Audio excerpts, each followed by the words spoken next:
we started the record, and that was coming right off the tour, which is an incredible, I guess, it's a whirlwind of, as much chaos as it is, it has a sense of order to it. I get a piece of paper every day that says, this is what you're going to do today. When they set me free into the wild, it's like I'm like a wild animal and that I don't know what to do. It's Pavlovian. Combine that with, you know, a relationship that was created and sort of formed in that circumstance.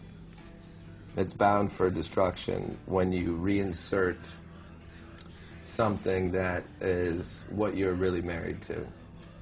You know, technically, I'm married to what I do, and that includes Twiggy. And so us getting back together, it's not, you know, I know that gay marriage is illegal in California, so it's not that. Although, you know, of course there's rumors and video proof that there's been what could be considered homosexual behavior, but there were no erections, so I consider it purely for business, not pleasure. That's me making light of what happened in my life. I have to look back at it and realize that it was a really hard time. Obviously, if you want to know what happened since the last time I've talked to anybody, you listen to the record, and you hear it how you want to hear it. You don't hear it like Eat Me, Drink Me. You just hear it by inserting yourself into it. It's a movie. When I watch a movie, I want to be the character. I always want to be the villain. You know, people always say, oh, do you have a responsibility being a role model? Role models are mannequins. I'm a role villain. You have to fuck shit up. You have to be bad. You have to take a lot of abuse. But the villains are always the ones that, in the end, attract the damaged women. And I guess that's what I am, a damage magnet. But I guess I'm a damaged person.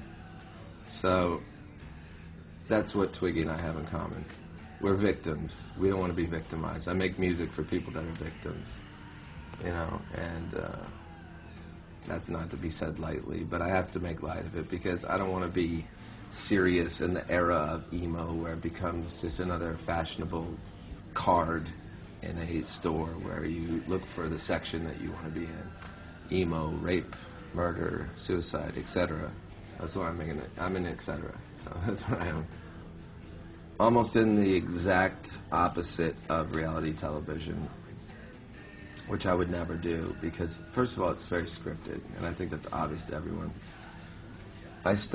My room became, I don't know, it's a good luck to my manager dealing with the person I leased the house from. But in his ultimate wisdom, he wanted to remove the walls of my bedroom to try and keep them in their integrity. I've photographed them in great length, and it appears in the album artwork. But during the period of November to January 5th, when I sang the most of the record, and I still, you know, I vacated my home, last week. I've lived alone for the first time in my life. I mean, that may sound like no big deal. You know, I went from living with my parents, Boca Raton, Florida, starting a band, going on tour, living with Twiggy, watching him, various versions of whatever it is that he does, and then I incorporate myself, you know, the usual, stuffing Bible pages and pissing, and, you know, etc. Then I had a series of relationships with women who often appear in front of cameras, and of course this has had an effect on me, whether being a director, wanting to act, writing movies, being the center of my life, and always making records that are very essentially cinematic. So this record, just from the beginning, read like a film because I was living a film. I had, you know, is that my light? I had these very same lights in my bedroom, smoke machines. I forget I have them on. I'll be watching TV and then it'll go, the smoke machine, and I laugh because it's comedy. And it's what you would expect. But it's not like, it's not the Haunted Mansion. The house was haunted by me, but it's like Las Vegas mixed with Calcutta and I guess a haunted house. But,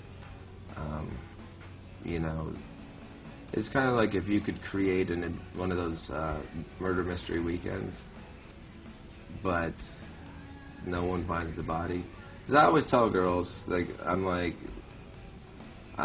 you know, I call a girl randomly, because that's how I just scroll through the newspaper. It's like most serial killers, you know, you just flip into, yeah, hey, come over, it's Marilyn Manson, and they never believe it. Like, well, I didn't want to come over because I thought you were just some crazy stalker. Like, well, I am, and yes, both, I'm the same. And then they come over, and I have Visqueen plastic, the kind you lay down on the, here, Twiggy's here. Oh, you look like a cocaine dealer. I am. That's fantastic. So, there's a curtain from my bedroom to the bathroom, and this was purely just to hide the fact that I don't like anyone watching me sleep or piss. It's just a phobia I have, and it's also the key to success in relationships. But the plastic is the kind you lay down on the floor when you wrap bodies in, and I say, oh, don't worry, it's fine. You know, I'm not going to kill you buried in the backyard. I don't have a shovel, and I don't want to break a sweat, unless it's, you know, the old-fashioned way. So that became, I mean, this is no Match.com, but that became like the way of meeting new people. But I liked living alone, and everyone really had this big preconception that I can't be alone. He can't handle himself alone. So a lot of the record was me going through that trauma, and as much as I'm making it humorous now because I'm sitting next to fucking Don Knotts Johnson. That was pretty good, right? Right. It was rough, and he wasn't there for me. You know, he didn't care. He played the guitar, and then he's like, "Fuck off." It's not true. Nah. There's you know, when you're going through troubles involving relationships, it often involves depression and humiliation, and you don't want to talk to anyone, especially police, coroners, or family. And if you were to go into my room, and God knows why you would take your clothes off and allow me to fornicate. Like, a girl actually asked me, "Do you have a condom?" And I said, "Do I look like I have a condom?" That should be the least of your worries. I'm way worse than what you could catch from me. I've got a butcher knife stuck in my wall, and a giant chrome spray paint swastika, and like a cocaine bags duct taped in the shape of like Mickey Mouse. You know, it's all fun and games, but you know, I did find romance through it all. There's a happy ending to the story, kids. The moral of the story is, stay with your best friend. Only do drugs and drink when you're in a good mood, not in a bad mood. And find a manager that only keeps you in a cage for a certain amount of times. The Geneva Convention allows that. And grow your eyebrows back. Don't put your penis in anthills, dirt, or girls that remind you of either of the two. And try and make music your salvation. That sounded really dramatic, right? That was very dramatic.